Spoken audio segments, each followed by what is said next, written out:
तपस्या है यह भी, क्या है, बहुत बड़ी तपस्या। दूसरी तपस्या है विनय। क्या होती है? देखिए, जीवन में अपने झुक जाना ये कोई आसान काम नहीं है। अकड़ने वाले तो संसार में बहुत मिल जाएंगे और हम तो भी उनकी दहलीज भी नहीं चढ़ेंगे, हम तो उनसे बात ही नहीं करेंगे, हम तो उनसे ऐसा नहीं करेंगे। तो कैसा है बांधना? कैसा है? कठिन काम के आसान काम? बहुत अधिक आसान काम है। परंतु विनयवान बन जाना वह कैसा काम है? कितनी बार ऐसे लोग देखने में आते जो टूट तो जाएंगे परंतु झुक नहीं सकते। हम टूट तो टूट जाएं, टुकड़े टुकड़े हो जाएं शरीर के, लेकिन हम उसके आगे झुकेंगे नहीं। परंतु ध्यान रखिए, झोली उसी की भरती है जो क्या करता है? झुक जाता है। पात्र वही भरता है। कौन सा पात्र भरता है? जो नल के नीचे आ जाता है। नल के सिर पर बैठ के रख दो, एक आध बूंदी को नल के सिर पर रख के देखना, भर जाएगी क्या? नहीं भर सकती। आपको कुएं से यदि पानी निकालना है तो क्या करना पड़ेगा? जो बर्तन आप कुएं में पानी भरने के लिए रस्सी बांध करके डालते हैं, उस बर्तन को क्या करना पड़ता है? उसको झुकाना पड़ता है। और जब वो पूरा झुक जाता है तो क्या होता है? वो बर्तन सीधा का सीधा पानी के ऊपर रखा रहे तो क्या भर पाएगा? न भूतो न भविष्यति। भरता वही है जो क्या होता है? झुक जाता है। यदि हम अपने आप को गुणों से भरना चाहते हैं तो अपने जीवन में क्या लेना चाहिए? विनम्रता लाना चाहिए, लघुता लाना चाहिए, नम्र वृत्ति लाना चाहिए। और जो व्यक्ति अहंकार रखते हैं, किसके बलबूते पर जीते हैं? मैं बकरी करे, गला कटाया जाए और तू मैं ना करे, बैठी गुजर खाए। जो मैं करता है, मैं कौन करता है? बकरी करती ना मैं, तो क्या होता है? क्योंकि अहंकार का लेप जिस व्यक्ति ने अपनी आत्मा पर जड़ा रखा है, आत्मा कहाँ जाती है? नीचे जाती है। और जब वह मिट्टी पूरी धुल के साफ हो जाए, मतलब मान कषाय का क्या हो जाए? गलन, तो वह मिट्टी कहाँ जाती है? समूह शरण के बाहर थे और उनका कोई विशेष खास सम्मान नहीं था। और जैसे ही मान कषाय का गलन हुआ तो कहाँ प्रवेश हो गया? समूह शरण में प्रवेश हो गया। और कहाँ पहुंच गए? गणधर परवेशी बन गए। दीक्षा लेती चौथा मना परे ज्ञान प्रकट हो गया। 63 रिद्धियों की प्राप्ति हो गई तो माला माल हो गए। और इतनी सारी सभा में भगवान के जितने भी मुनिगण बैठे हुए हैं, किससे दीक्षा ली? जिनने भगवान की साक्षी पूर्वक जिन्होंने दीक्षा ली, ऐसे कितनी मुनि और आदिकाएं उस समुद्र में बैठे हुए, कितनी श्रावक श्राविकाएं बैठे हुए, और सब के सब गणधर परमेष्ठी के आगे क्या है? नतमस्तक हैं। तो जो मान का गलन कर लेता है तो क्या हो जाता है? सारी दुनिया तुम्हारे आगे झुक जाएगी। विनयवान के आगे विनयवान स्वयं झुकता है, और जो स्वयं झुकता है वह सारी दुनिया को झुका सकता है। इसलिए विनय को क्या कहा गया है? तब क्योंकि विनय रखना कोई हंसी खेल काम नहीं है, इसलिए विनय को क्या कहा गया है? एक तपस्या कहा गया है। इसके बाद आता है वैयावृत्ति। तीसरे नंबर पे क्या आती है? अब भैया हम तो नहीं कर सकते, क्यों? हमारे तो खुद ही हाथ पांव दुख रहे हैं, है ना? हम तो दिन भर इतना काम कर लेते, थक जाते, तो आप वैयावृत्ति में बस की नहीं है। तो देख लीजिए, पहले तो आप वैयावृत्ति की परिभाषा समझ लीजिए। रत्नत्रय के धारी जो भी संत जन होते हैं, उनके रत्नत्रय की साधना में आए हुए विघ्नों को दूर करना। उसके अलावा भी क्या वैयावृत्ति है? मान लीजिए किसी संत जन का स्वास्थ्य खराब है और हमने क्या किया? उनके लिए शुद्ध प्राशक औषधि की व्यवस्था बना दी, तो वह भी क्या कहलाती है? वैयावृत्ति कहलाती। कोई वृद्ध संत जन है जो अपना सामान लेकर नहीं चल पा रहा है, हमने कहा आप हमें पकड़ा दीजिए और अपन उनको उनके स्थान तक पहुंचाया है, तो ये भी क्या कहलाती है? वैयावृत्ति कहलाती है। और भी अनेकानेक प्रकार से वैयावृत्ति की जा सकती है। एक मानसिक वैयावृत्ति होती है, एक वाचनिक वैयावृत्ति होती है, और एक कायिक वैयावृत्ति होती है। परंतु हम सिर्फ कायिक वैयावृत्ति को वैयावृत्ति समझते हैं कि जाकर किसी के हाथ पैर दबा दिए तो वो क्या हो गई? वैयावृत्ति। लेकिन एक वैयावृत्ति मानसिक वैयावृत्ति भी होती है। बतलाएं वे कैसी होती है? मन में दूसरे के प्रति सद्भावनाएं रखना। क्या रखना? भैया वे बड़े तपस्या कर रहे, उपवास कर रहे, भगवान करे उनकी तपस्या कैसी हो, बहुत अच्छी निर्विघ्नता से संपन्न हो, उनकी तपस्या में कोई विघ्न ना आए। अब हमने किसी के पास भी नहीं गए, किसी का कुछ भी नहीं किया, परंतु अंतरंग उनके प्रति भावनाएं कैसी भा रहे हैं? अच्छी भावनाएं भा रहे, तो ये कौन सी भैया वृत्ति हो गई? मानसिक भैया वृत्ति हो गई। हमसे जितना बन नहीं पाता, हमसे जितना बनेगा हम उतना सहयोग अवश्य करेंगे। और कब वह शुभ अवसर आए जब हम संत जनों को आहार दे पाए, भगवान हमारे सारे विघ्न दूर हो जाएं, ताकि हम उनकी सेवा कर पाए, ऐसे भाव भी यदि हमारे मन में आ रहे तो क्या कहलाएगी? मानसिक भैया वृत्ति। दूसरी होती है वाचनिक भैया वृत्ति। वाचनिक भैया वृत्ति किसे कहते हैं? कोई व्यक्ति बड़ा हैरान परेशान है अपनी बीमारी को लेकर, अथवा किसी भी परिस्थिति के कारण वह बहुत क्या है, दुखी है, और हमने उसको सांत्वना दे दी कि भाई आप मत घबराइए, देखिए समय समय पर कर्म उदय सबका आता है, कोई बात नहीं, आज पाप कर्म का उदय चल रहा है तो कल पुण्य कर्म का उदय आएगा, कोई बात नहीं। आज आपके पास धन की कमी है, आप बहुत भक्ति करिए भगवान की, आपके पास धन अवश्य आएगा। कोई व्यक्ति किसी परिस्थिति से परेशान होकर आत्महत्या करने जा रहा था, और अपन ने क्या किया? उसको प्यार के 2 शब्द बोल दिए, अरे तुम ऐसे भाव अपने मन में क्यों लाते हो, मैं हूं ना, मुझसे जितना बनेगा उतनी मैं तुम्हारी मदद करूंगा, और तुम्हें रास्ता भी दिखाऊंगा कि तुम्हें कैसे चलना है, और इस विपत्ति से, इस संकट से तुम कैसे बाहर आ सकते हो। तो ऐसे वचनों के द्वारा दूसरे की भैया वृत्ति करना, यह क्या कहलाती है? वाचनिक भैया वृत्ति। अब मान लीजिए कि किसी व्यक्ति का स्वास्थ्य खराब है, स्वास्थ्य खराब होने के कारण वह अपनी क्रियाएं नहीं कर पा रहा है, और अपन पहुंच गए, क्यों भाई तुमको शर्म नहीं आती, तुम स्वाध्याय तक नहीं करते, तुम सामायिक तक नहीं करते, है ना, क्यों तुमने संयम धारण किया?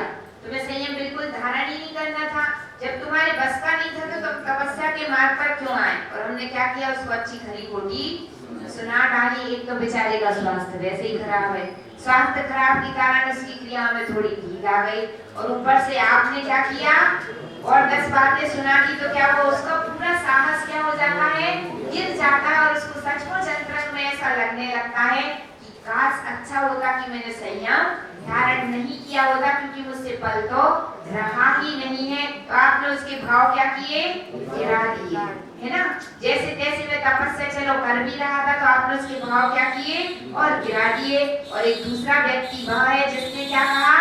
कोई बात नहीं, आपको क्या तकलीफ है आप हमें बताइए, शरीर तो शरीर है, कभी भी कुछ भी उसमें होता रहता है, आपका यदि सिर दुख रहा है तो मैं आपका सिर दवाई देता हूँ, कमर दुख रही तो कमर दवाई देता हूँ, आपको अच्छा घी तेल बढ़िया लगा देता हूँ तो आपको थोड़ी शक्ति आ जाएगी, फिर आप बैठ कर भी अच्छे से अपनी सामायिक कर लेना। और उससे क्या कहा? आप घबराइए नहीं, देखिए शरीर सर्वथा सर्वकाल एक जैसा नहीं रहता, और यह शरीर तो बीमारियों का क्या है? घर है, बीमारियों का मंदिर है, रोग शोक तो आते ही रहते हैं, परंतु आने वाली विपत्तियों से क्या घबराना। हमारा तो ये साधना का पथ है, और साधना के पथ पर हमें उपसर्ग परिचय सब कुछ सहने पड़ते हैं। देखिए अपने सुकुमार मुनि कितने कोमल थे, कितने नाजुक थे, फिर भी उन्होंने ऐसे परिचय को सह लिया। 3 दिन तक शालिनी भक्षण करती रही, फिर भी वे अपनी आत्म साधना से नहीं दिए। तो आपके यह शब्द किसका काम करेंगे? मरहम का काम करेंगे। जैसे चोट लग गई हो और कोई मरहम लगा दे तो कैसा लगता है? बहुत अच्छा लगता, आनंद आता, और व्यक्ति के अंदर क्या जग जाता है? नहीं, हम तो उन तीर्थंकरों के बताए हुए पथ पर चलने वाले पथिक है, तो मैं क्या रखूंगा? साहस रखूंगा। तो यह क्या हो गई? वाचनिक भैया वृत्ति। क्या कहलाती है? वाचनिक भैया वृत्ति। आपके घर में भी यदि कोई सदस्य बीमार है और उल्टी आपने 4 बातें और सुना दी, तो उसका पूरा साहस क्या होता है? गिर जाता है। यदि कोई एक आसन करता है तो अपन क्या कहते? और कर लो एक आसन, मना तो किया था, है ना।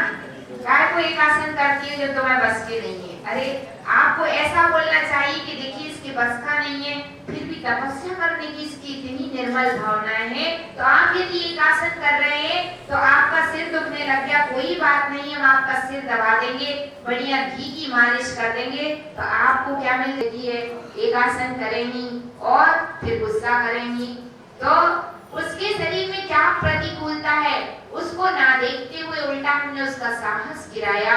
तो अब ध्यान रखिए, आप तो स्वयं तो कुछ कर पाते नहीं है और दूसरे को बिगड़ डालेंगे तो क्या होगा, अपने को भी पाप कर्म का बंध होगा। यद्यपि यह बात भी उतनी ही सत्य है कि तप कैसा होना चाहिए, शक्ति 10 तपः। आगम में आचार्यों ने भी कहा है कि अब तपस्या कैसी करें, शक्ति के अनुसार करें। तो तप ग्रहण करने वाले को अपनी शक्ति देख लेना चाहिए।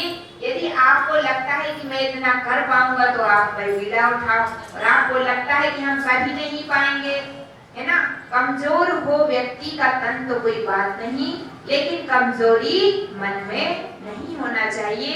एक व्यक्ति का तन तो कमजोर है परंतु साहस है मन में, संकल्प शक्ति है, दृढ़ संकल्प शक्ति है, तो कमजोर व्यक्ति भी पहाड़ तोड़ सकता है। तो मन कैसा होना चाहिए, मजबूत होना चाहिए, मन प्रबल होना चाहिए। मन की भावनाएं प्रबल हैं तो आप बड़े से बड़ा काम चाहिए। एक अंतर मुहूर्त में आप मोक्ष जा सकते हैं। और देखिए जितने भी आज तक सिद्ध हुए हैं वो कितने समय में हुए हैं, सिर्फ अंतर मुहूर्त में। कितने मुहूर्त में, क्योंकि जो श्रेणी आरोहण होता है और गुण स्थान शुद्धोपयोग की भूमिका बनती, 8वें से 9वां 10वां 12वां 13वां 14वां, ये सारे गुण स्थानों का काल कितना है, अंतर मुहूर्त। बिना ध्यान, बिना निर्विकल्प ध्यान के, वहां बिना निर्विकल्प समाधि के कभी कर्म क्षय नहीं होते। और जब श्रेणी आरोहण होता है तो श्रेणी आरोहण के पश्चात टाइम कितना लगता है, ओनली अंतर मुहूर्त। यानी जब जब मोक्ष होता है, जिस जिस को मोक्ष होता है तो कितने समय में होता है, सिर्फ अंतर मुहूर्त में। और कौन से तप से मोक्ष होता है, ध्यान तप से, क्योंकि निर्विकल्प समाधि, निर्विकल्प ध्यान की अवस्था क्या है, एक ध्यान तप है। और कर्म जब भी क्षय होंगे तो किससे होंगे, ना उपास से होने हैं, ना अनशन से होने हैं, ना उनोदर से होना। जब भी मोक्ष होगा तो किससे होगा, ना प्रायश्चित से होना है, ना विनय से, ना वैयवृत्ति से। तो ठीक है, और तप करने की आवश्यकता नहीं है, नहीं। उस ध्यान तप तक पहुंचने के लिए पूरे 6 बहिरंग तप भी अनिवार्य है और पूरे 6 अंतरंग तप भी अनिवार्य है। क्योंकि यात्रा तो कैसी की जाती है, क्रम क्रम से ही की जाती है। एक एक सीढ़ी चढ़ने के बाद ही अंतिम सीढ़ी आती है। अंतिम सीढ़ी पर जाना चाहे और कोई कहे कि पहली दूसरी तीसरी चौथी पे पग रखना ही नहीं है, तो संभव है क्या? अब इतने ऊंचे पैर तो नहीं है तुम्हें यहाँ से 50 सीढ़ी पे पैर रख लो, है ना, है ना, कोई आपको विक्रिया रिद्धि तो हो नहीं गई है, तो ये संभव है क्या? नहीं संभव है। तो इसलिए क्या करना पड़ेगा, बहिरंग तप को करते हुए हमें कहाँ पहुंचना पड़ेगा, अंतरंग तप में सर्वश्रेष्ठ तप ध्यान तप की ओर। और आचार्य भगवान कहते हैं जो तपता है वही निखरता है। अभी अपन ने क्या पढ़ा, तप ही तो माटी को गागर बनाए। तप से ही क्या होता है, मिट्टी क्या बन जाती है, कैसे बनती है? सबसे पहले चोट मारी और उसकी खूब पिटाई करी मिट्टी की। पहले तो पैरों से रौंदा, कूटा, पीसा, और फिर कूटने पीसने के बाद उसकी खूब पिटाई करी, और पिटाई करने के बाद फिर क्या हुआ, अब जब वह घड़ा बन गया तो उसको अग्नि पर क्या करना पड़ता है, तपाना पड़ता है। तो देख लीजिए तब जाकर वह क्या बनता है, एक घड़ा बनता है और बाजार में, मार्केट में उसकी कीमत होती है। दुनिया उसको खरीदना चाहती है क्योंकि ठंडा ठंडा पानी पीना सबको पसंद है। तो देखिए उस मटकी की कीमत कब हो पाई, जबकि उसने क्या किया, बहुत सारी तपस्या की, मारकूट खाई, कुचली पिसली गई, कूटी पीटी गई, और उसके बाद अग्नि पर उसको क्या देना पड़ी, अग्नि परीक्षा देना पड़ी। तब नहीं है। सोना आपने देखा होगा, एक खदान में पड़ा हुआ सोना रहता, वह सोना है कि नहीं है, परंतु उसकी कुछ कीमत है क्या, अभी उसकी कुछ भी कीमत नहीं है। परंतु खदान से निकाल करके जब उस सोने को क्या किया जाता है, उसकी सारी इम्प्योरिटीज केमिकल्स के द्वारा निकाल दी जाती हैं और फिर उसको 16 ताव दिए जाते। कितने ताव, 16 ताप दिए जाते, तब वह सोना क्या बनता है, 100